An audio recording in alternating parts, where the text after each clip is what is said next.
Ka nisur edhe për këtë vit programi Kopshtet Komunitare në Korçë me zhvillimin e takimit të parë prezantues të familjeve pjesëmarrëse.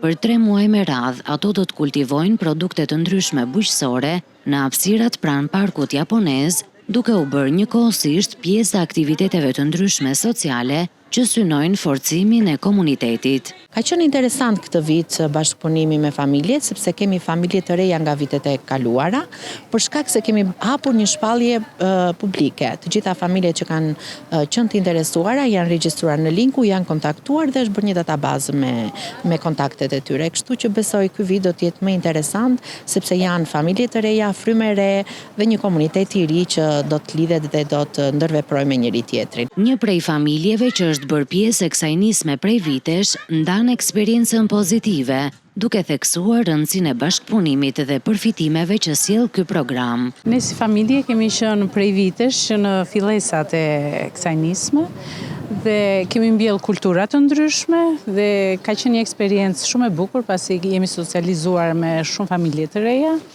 Plus asaj kemi dhe prioritetin për të qenë më afër tokës. Ndaj dhe unë ftoj shumë të tjerë që të na bashkohen, familje të tjera, sepse do jenë vërtet, do ndjen mirë.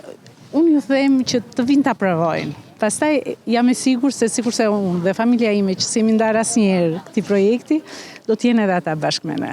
Për herë të parë, pjesë e kopshteve komunitare është bërë edhe Barbara, një shtetase braziliane që jeton prej 5 vitesh në Shqipëri, e cila tregon pse zgjodhi të bëjë pjesë e kësaj iniciative.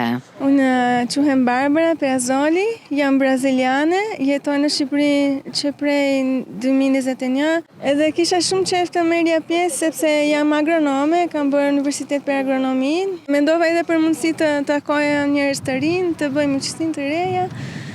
Ndoshta të ndihmoj nga pak që e di, që kam besuar, edhe të mësoj nga të tjerët. Ky program zbatohet prej disa vitesh nga Bashkia Korçë dhe synon të promovojë forcimin e komunitetit, ushqimin e shëndetshëm, solidaritetin dhe lidhjen me natyrën.